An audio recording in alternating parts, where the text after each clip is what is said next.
Hello. So welcome everybody to our personal development seminar, and our topic for today is on financial well-being. You'll know if you've joined us before that we've run a series of well-being seminars and we've looked at physical and mental health. Today we're looking at financial health and financial well-being at a really pertinent time just after the autumn budget. I'm Jenny Pelling. If you haven't joined one of our sessions before, I'm the Director of Apprenticeship Development and Diversity. I'm joined by a colleague, Poppy Layla, who is going to wave to you now. Do you want to just quickly say who you are, Poppy? My name is Poppy Layla. I also work at Kaplan, and I am the Inclusion Manager and Careers Lead at Kaplan. Thank you. And we are honoured to be joined by Catherine from Magi, our expert speaker on this topic. So as we haven't got very long, Catherine, I'm going to hand over to you. Brilliant. Hello, everybody. Really lovely to be here. Let me just get my slide presentation going. There we go. Can we all see my slides? All okay? Yes, thank you. We can. Awesome. Okay, so today we're going to be talking about financial well-being. And this is a really broad-ranging topic that we could honestly spend hours going into. We're just going to do some high-level stuff today to hopefully give you some next steps. So we're going to be talking about what financial well-being actually is and what it means, how you're feeling today, some rules of thumb to remember, and some quick tips to take away, and especially thinking about, of course, the cost of living crisis that we're in at the moment, and some quick things you can start doing to prepare for, of course, busy holiday season and New Year. And then by the end of the session, I want you to have a key next action and takeaway that you are going to be doing over the next week or few weeks. So just a little bit about Margie. We are a digital financial wellbeing platform, and our mission is to get everyone on track for a financially secure future. And to that end, we've designed some digital tools and resources that we bring to various different people to help them get started on their journey. So that's where I'm coming from. And in the course of working with Margie over the last few years, I'm now my updated title is now Head of Impact, because I'm doing a lot of this financial wellbeing work directly with people like you. I have been researching and looking into the academic underpinnings of what financial wellbeing means, and of course keeping up to date with all of the latest things that are going on in the world of personal finance. So that's why Kaplan invited me here today. I'm really, really happy to be here. Okay, let's get started by just thinking about what financial wellbeing actually means. So this study was done a few years ago, showed that 60% of people regularly feel stressed about money. And of course, if we were to take this survey again today, I'm sure that figure would actually be a lot higher, given everything that has happened over the last couple of years.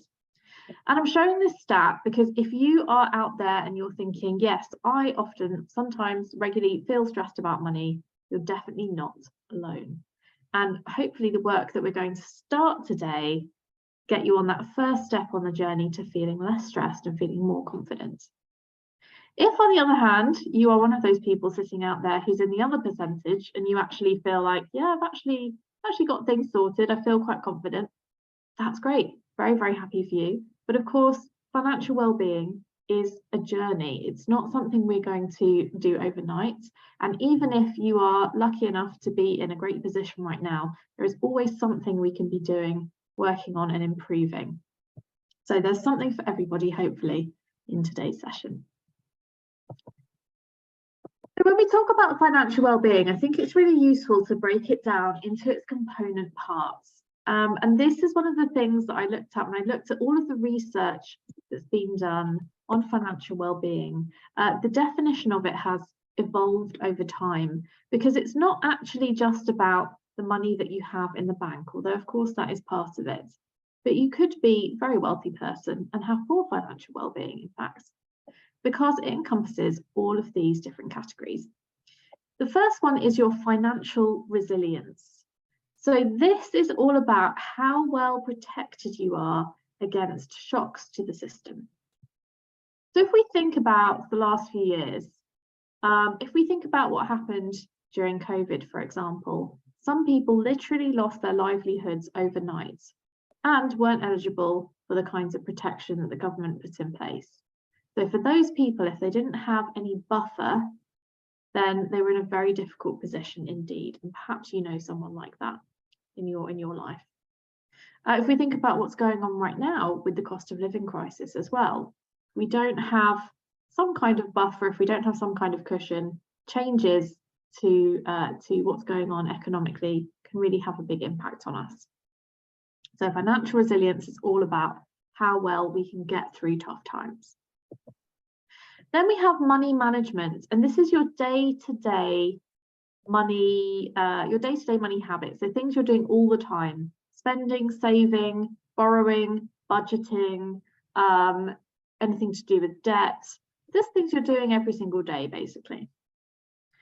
And then there's future planning, and this is one that often drops off the list. And I'm going to be coming back to this a little bit, because that's where Margie started with this future planning piece.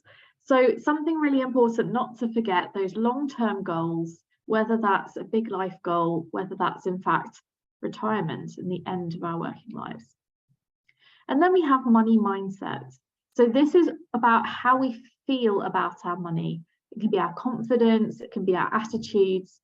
And of course, these have a really big impact on the other bits of financial well-being. So we also don't want to forget this.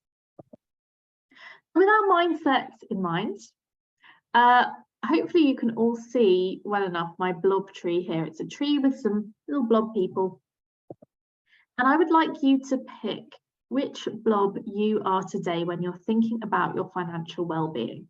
So we've got some blobs down at the bottom of the tree trying to climb up. We've got some who are finding it a little bit more difficult, some who are helping others or being supported by maybe friends or family. And we've got some people at the top of the tree who are feeling a bit more confident, have made it partially or all the way up. Have a look at the image. I'd like you to pick one. And just while you're having a look, I will say that I am feeling, I'm feeling like I am today on the branch where there's two blobs who are hugging each other, because I'm feeling very supported by my family at this time, which I know is very, very lucky. So that's how I'm feeling. Sort of halfway up the tree. I know there's quite a long way to go, but I've made it a little bit of the way with some support. Now, I would love to hear from somebody if you'd be willing to share which blob you are. So if anyone would like to raise their hand, I think I can see that on the participants list here. Not sure everyone's got audio by the looks of things. Gary's just let me know. So should we use the chat? Does somebody want to put in the chat which blob they're feeling? So I think Lolly, you raised your hand. Do you want to pop in the chat for me, Lolly? Which one you are, if you don't mind.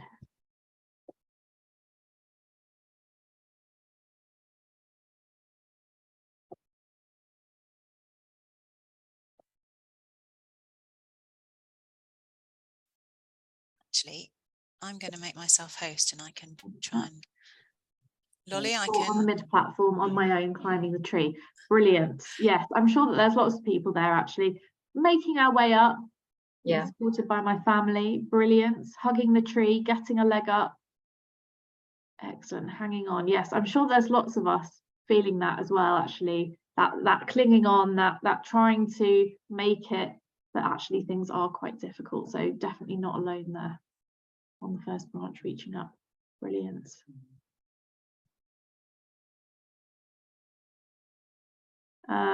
Halfway up, trying to budget, trying to prioritize spending. That's really good to hear. But yes, sometimes that can feel quite difficult, can't it? So that blob seems to be not too happy about where they are. Wonderful. Thank you so much for sharing, those of you who've shared.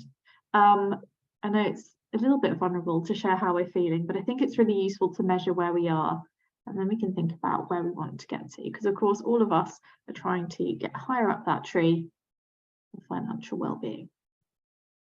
So hopefully today some of the things we're going to go through will help you with that. So I want to come back to some of those key areas of financial well-being And I want to give you some rules of thumb to take away. And the first one of those is around the financial resilience piece and saving up an emergency fund.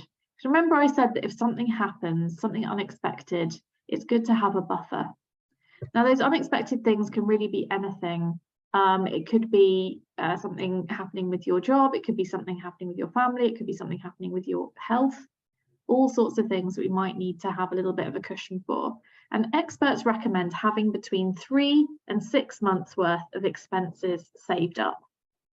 Now this can feel quite intimidating for some of us, because actually a lot of people don't have a savings habit. So I wanted to give you a few ideas for how you can start to build that emergency fund. And the first key one, and this is one that lots and lots of financial coaches espouse, is paying yourself first.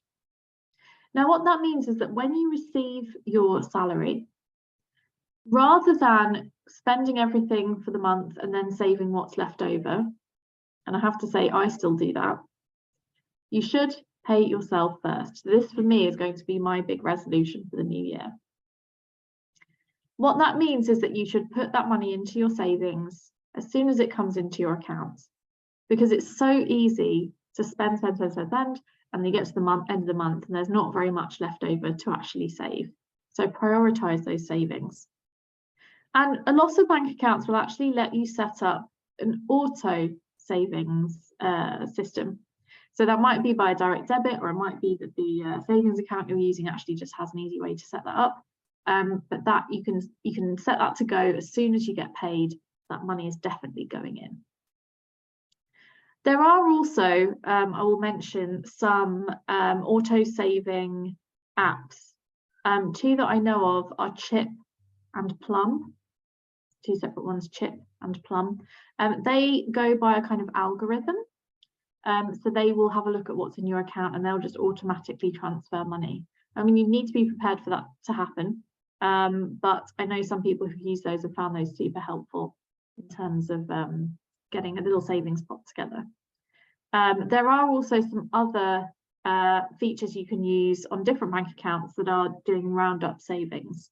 So whenever you buy something, if it costs £9.95, 5p would round up to £10. Obviously that 5p will go into your savings, so you will see £10 go through as a transaction and 5p will go into your account.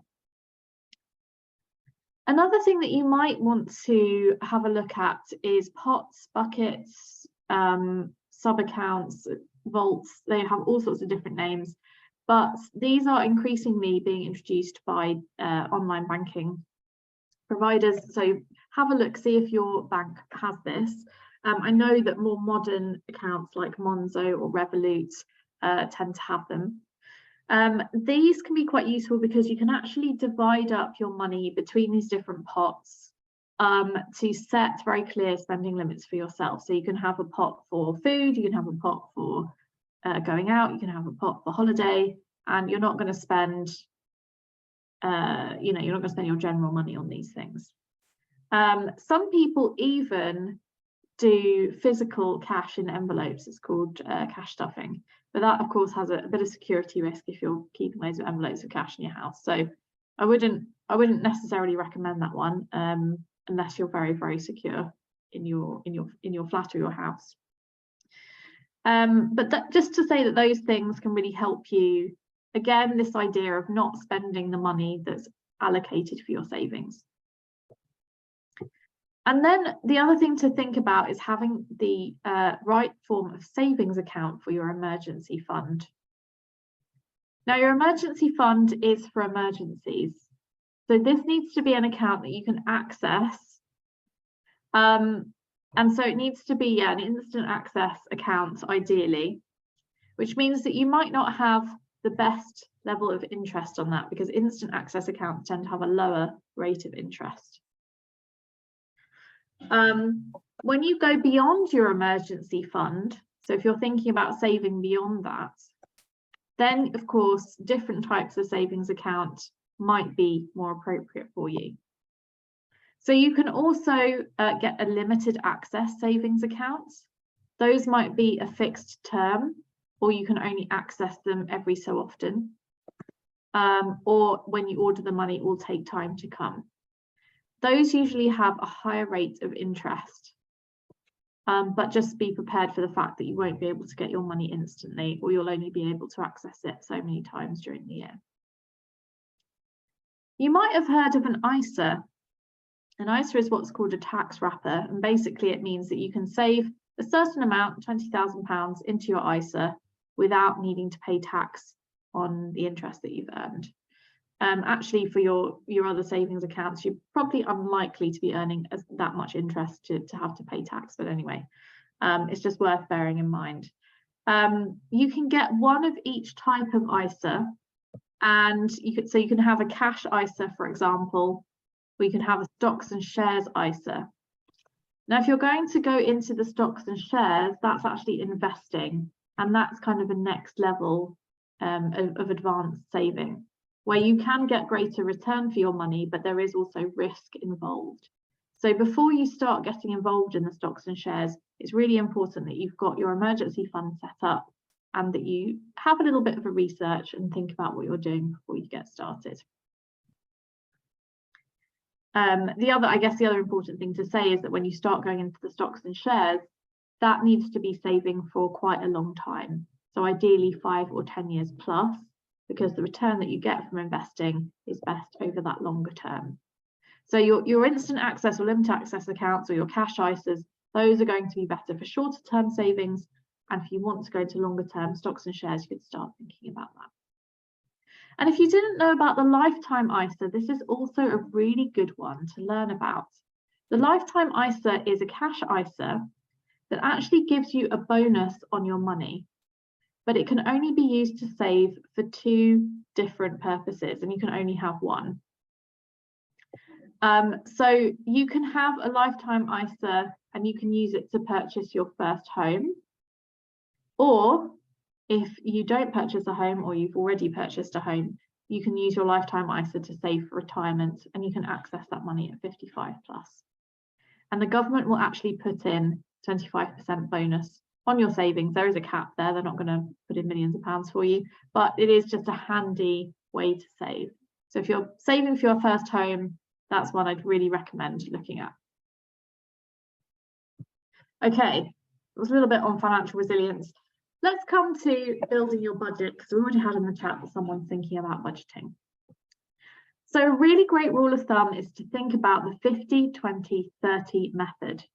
And this basically crudely divides up your spending into your needs, your wants, and your savings. So roughly speaking, you should be putting about 50% of your earnings towards your needs, those absolute essentials, 20% towards your wants, and 30% towards your savings, which of course, if we're following our first rule of thumb, we will be paying ourselves first. I wonder if someone can put into the chat for me something that they think is a need. What's an absolutely essential spend for you?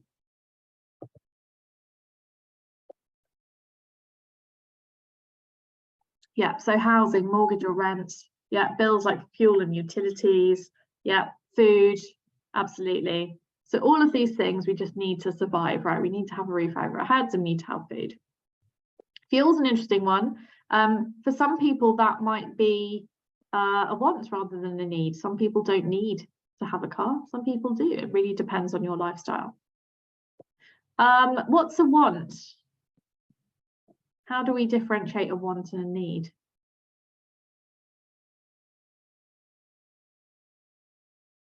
Yeah, clothes, self-care like nails, holidays, luxuries. Yeah, anything that's not essential. Entertainment, Netflix. Yeah, eating out. Yeah. So we've got a good sense, haven't we, of needs versus wants. Now, I don't want to say that you can never spend any money on the things that you want. We all like to have nice things. We all like to have a break or, self-care. Those things are important. I guess what the 50-20-30 method helps us do is just keep that in balance with the other things, because obviously we have to pay for our needs. If we're spending too much on our wants, our savings are going to be depleted, or perhaps we might even start going into debt. Now, when you're going to be creating your budget and thinking about perhaps moving towards the 50-20-30 if you're not already doing that, it's really important to gather some information. So you will need to have some information about what is going into your account each month. What are your different income streams? And then you're going to need to have some information about what you're spending at the moment and being able to categorize those into your needs and wants. So let's just do that exercise now. You don't need to put it into the chat, but just on your own, just have a think about how much is going into your account each month. Do you know that figure off the top of your head? If you're not totally sure, rough ballpark figure, is it close to £1,000? Is it close to £2,000? Is it something else completely different? Have a think. And then just think about and jot down, if you've got a piece of paper, or jot down on your phone, 3 needs, 3 wants.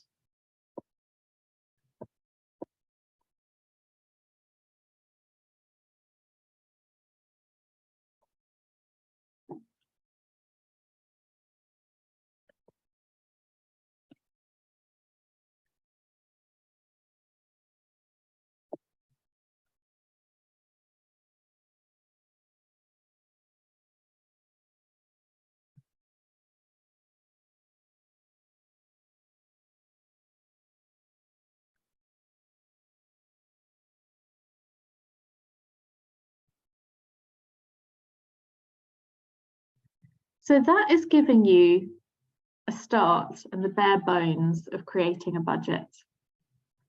If you want to go into more detail on budgeting, there are a couple of different things that you can do. So some people like to do their budgeting literally on pen and paper.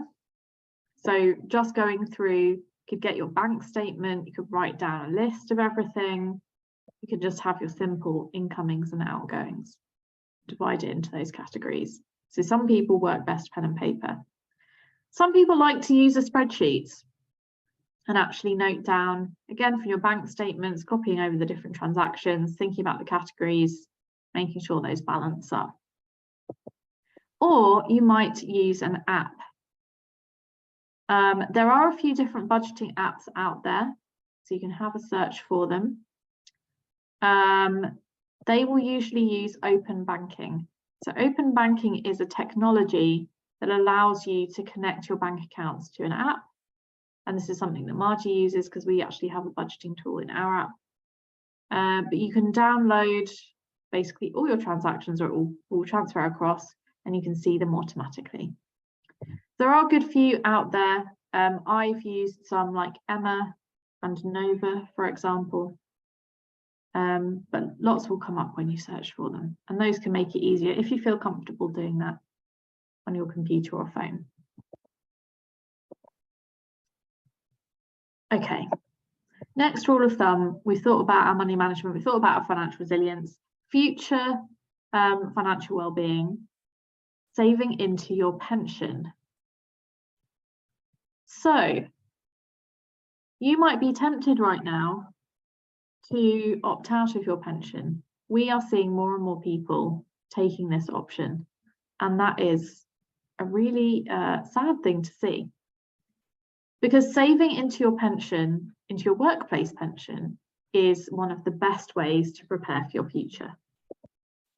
And if you don't know much about pensions, you're definitely not alone. Before I joined Margie, I really didn't know much about my pension, and I've learned so much through working with lots and lots of people to help them understand it. And your workplace pension basically gives you free money. Now, if you're not eligible for a workplace pension in your workplace right now, hopefully you will be in the future. And I would really, really encourage you to take advantage of that, because you will be getting, or you are getting, not only your own contribution into the pension, which you'll put in every month, but you're also getting a contribution from your employer, and you'll be getting tax relief from the government. So it really is a fantastic way to save, and that money will grow and grow over time. Now, a couple of things to consider.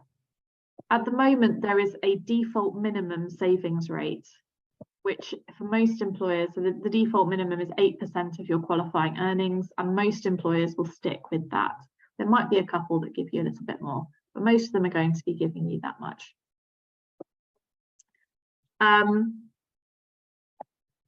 If you want to, you can actually contribute more yourself. And some employers may even match that contribution.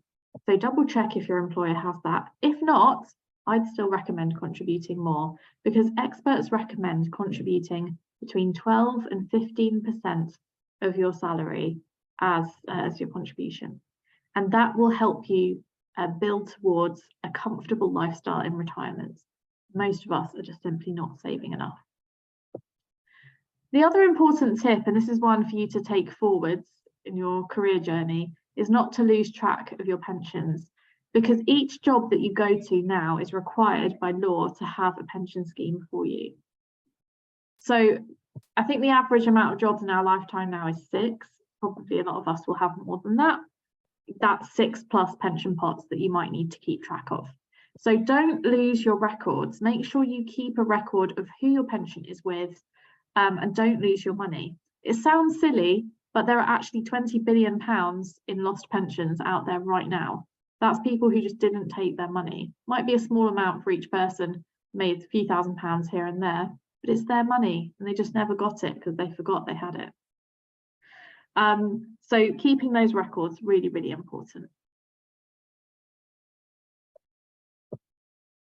And finally, thinking about our money mindset. This is another really big tip I've taken from some of the financial coaches that we work with, to set a regular money date for yourself. Now, this money date might be every week, might be every month, but I would give yourself time to sit down and have a look at what's going on with your money. Look at your transactions, look at your bank statements, look at what's going on. If you're using one of the apps or a couple of the apps that we've mentioned, having a look at your savings, having a look at what's going on with your spending. Think about any changes that you need to make. And giving yourself that time will really help you feel in control of your money. I am going to have time for questions, because I know probably we do have a few. But I'm just going to move on to the next section, which is thinking about, of course, the cost of living crisis that we're in at the moment. And I wanted to address this. I think it's really, really important to make sure we're thinking about small things we can do to try and mitigate it. The cost of living crisis has arisen because there are rising costs for lots of our everyday items, and that's called inflation. And that just makes life more expensive. We're also seeing a big increase in energy prices at the moment, of course. We've seen higher tax bills, council tax. We've had various different things going on with NI, but some of us are paying more in that. And salary and benefits are limited in increase because, of course, employers are also having trouble. And, you know, it's difficult for salary to keep pace with the rising costs. So that is creating a really, really difficult situation for many people.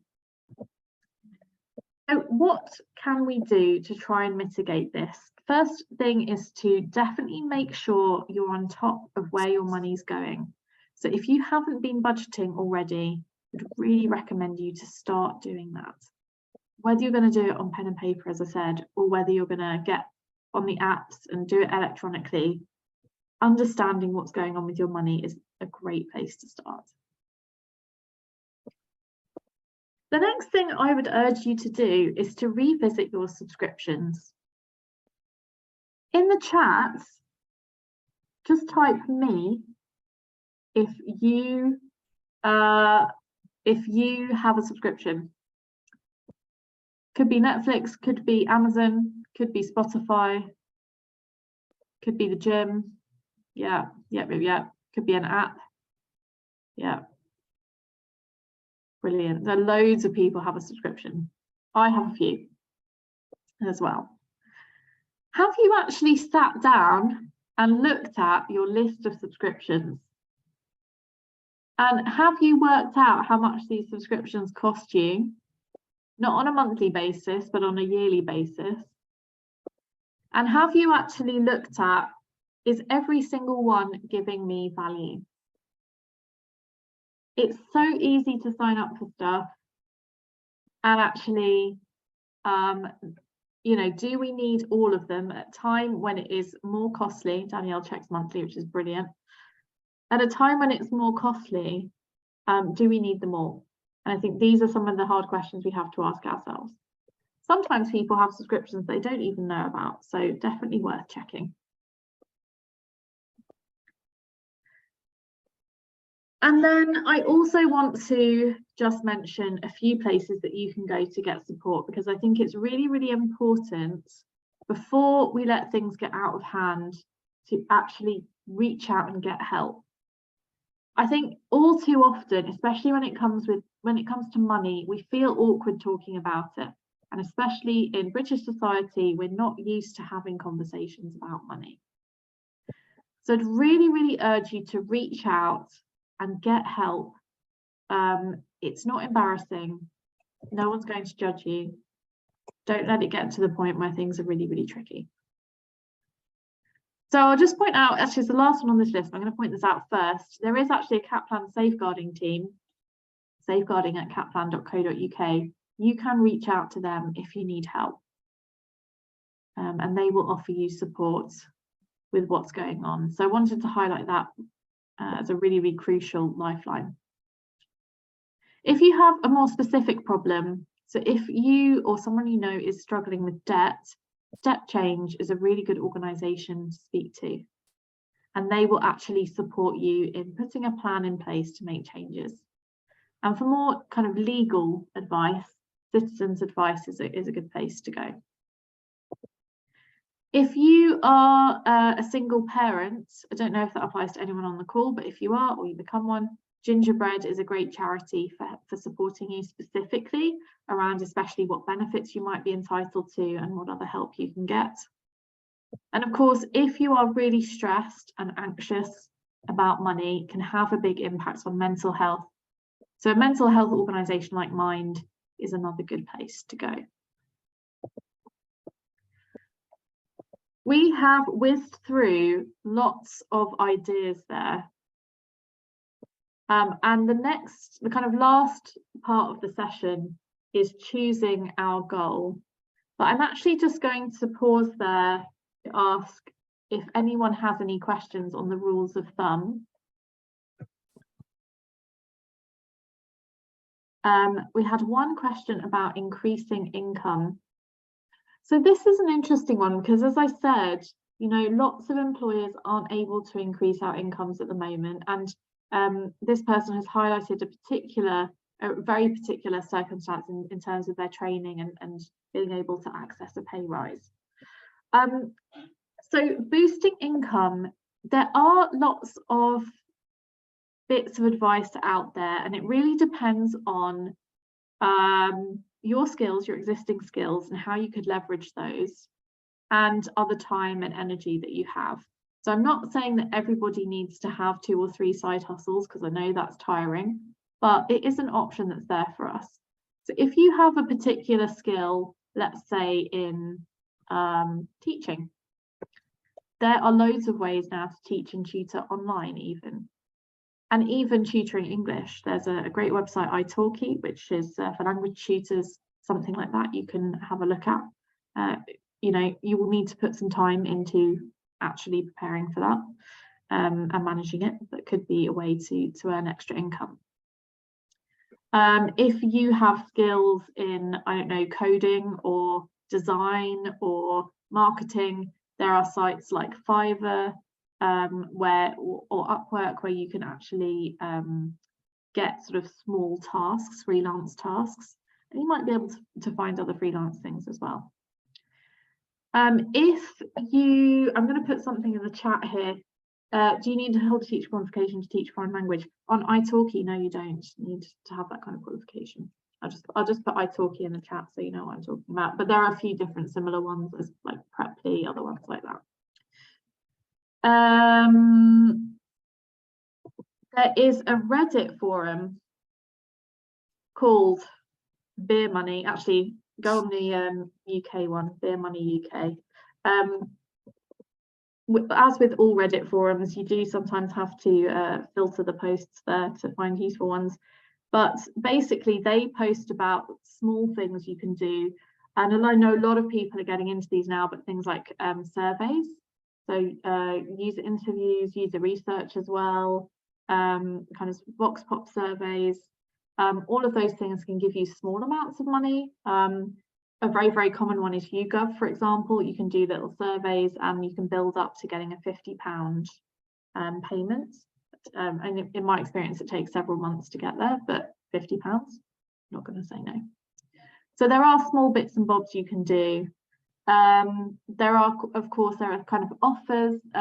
Beer Money UK often recommends things like account switching for current accounts, but you have to be super careful with some of this stuff because you don't want to impact your credit score and bits like that. If you want to get more involved, you might do something like selling clothes or books. There's apps like Depop or Vinted. If you know about those, you can sell old clothes. Or if you're crafty, you can sell stuff on Etsy. I'm just cautious about kind of going too far into the realm of saying everyone needs to be side hustling all the time, because we do also all have lives and we don't want to increase our stress by constantly pushing ourselves to earn more. But if you have got the capacity, there are small bits you can do to increase your income. And I guess, you know, at the end of the day, the skills that you are developing through doing apprenticeship, through doing your traineeship, through doing exams, you are going to then increase your income. It might just be a little bit of a wait, but those skills, that pay rise from your kind of regular employment, that is going to be super, super valuable and probably way more valuable than doing little surveys here and there. So putting energy and effort into those is also perfectly legitimate. I hope that answers that question. Does anyone else have any questions that they wanted to ask?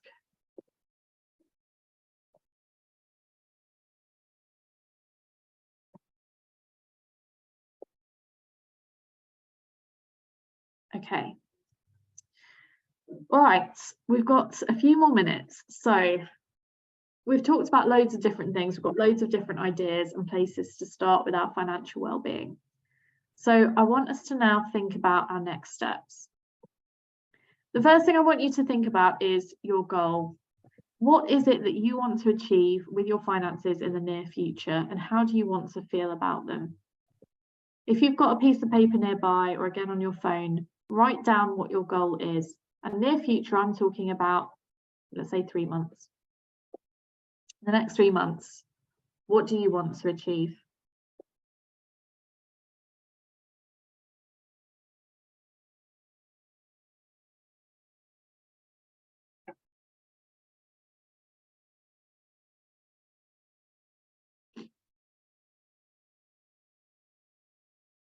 Danielle, I've seen your question, so we'll come back to that at the end, I think.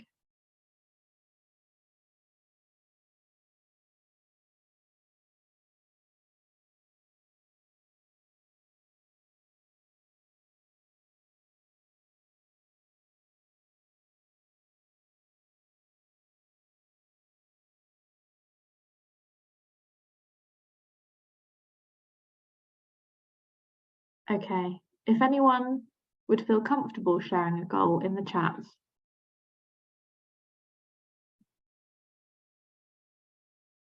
That would be much appreciated.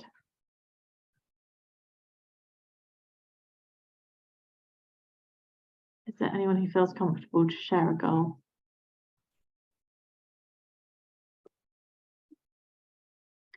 Reducing credit card debt, yeah, excellent goal.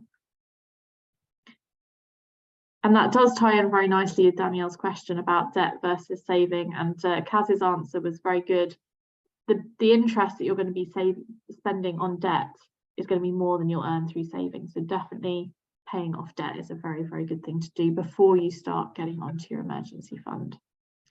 Looking at subscriptions, yeah, financial independence. I mean, that's quite a lot for 3 months. That might be more like 3 years.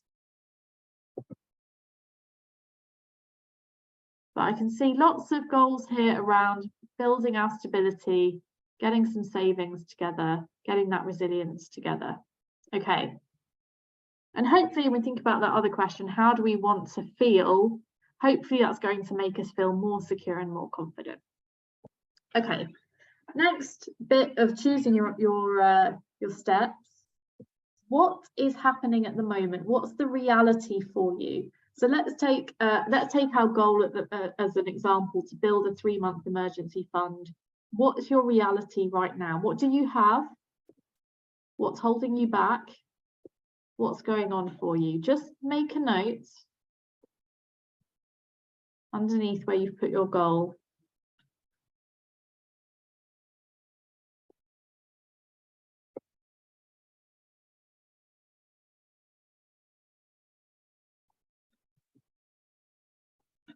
Oh, we've got some lovely news about homes and babies. That was lovely. But of course, that as a reality might make some things tricky. Okay, the next step then, we know our reality. Thank you, Josh. Yeah, that's a common one, isn't it? Just buying a nice lunch. It is always nice every now and then.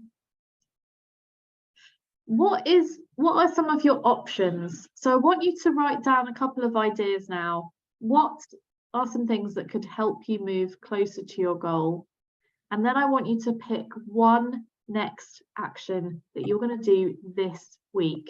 So it might need to be quite small. We're not going to reach financial freedom this week. What's one thing? And I want you to make it measurable. If I were to check in on you next Monday, you would be able to tell me if you have or haven't done it.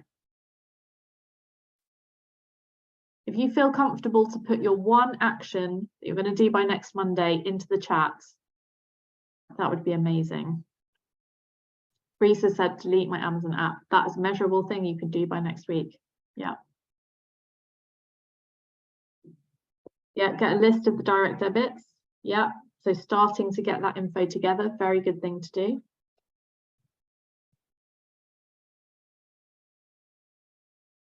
A little bit of extra work. Lunches, yeah, maybe meal plan, yeah, planning and budgeting. All fantastic things to do. Yeah. Bank statements, very good. Yeah. Food budget, excellent. These are small steps and they might feel, okay, I'm just doing something tiny, but remember that all of the small steps add up to going on that longer journey.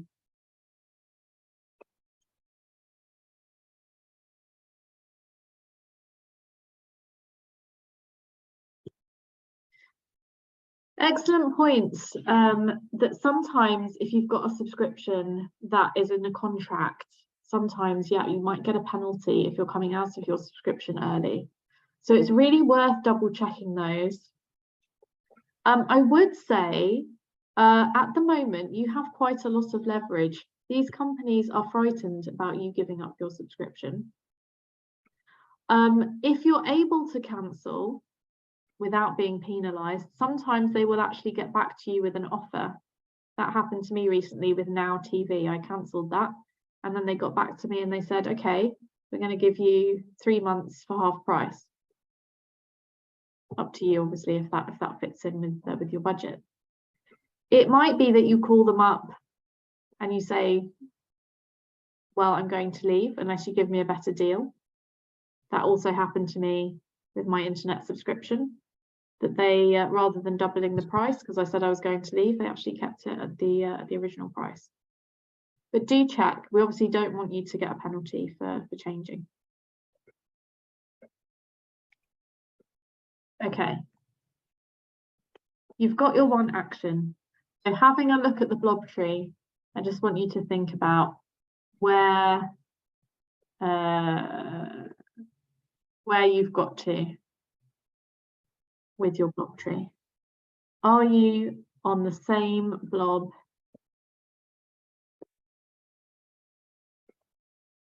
Or have you got a little bit higher up the tree? And that, of course, can be your starting point then for the rest of your journey.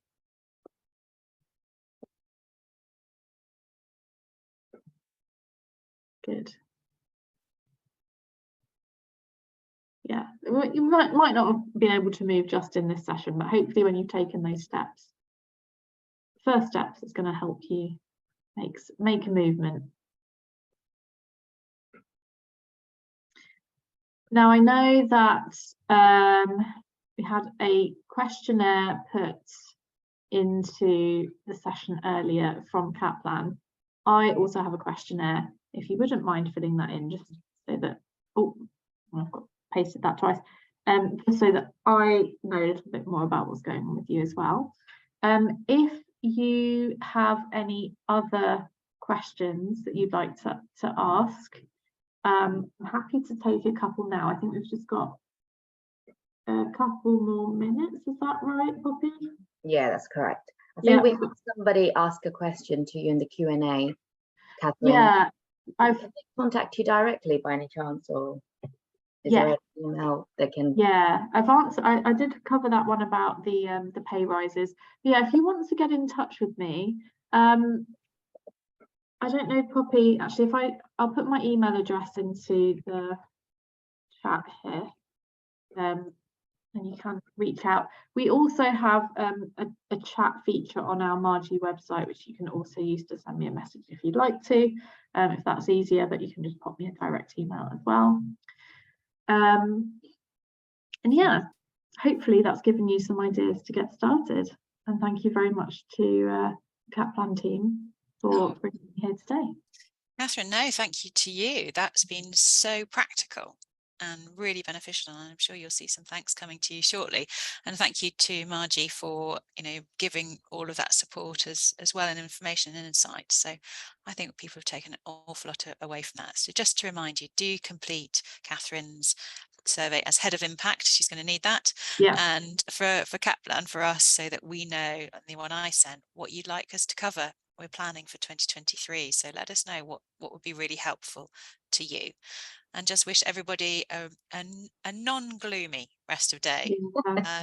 And look forward to seeing you at one of our sessions again soon. Thank you all for joining. Thanks, Bye. everyone. Thank you. Thank you. Bye-bye.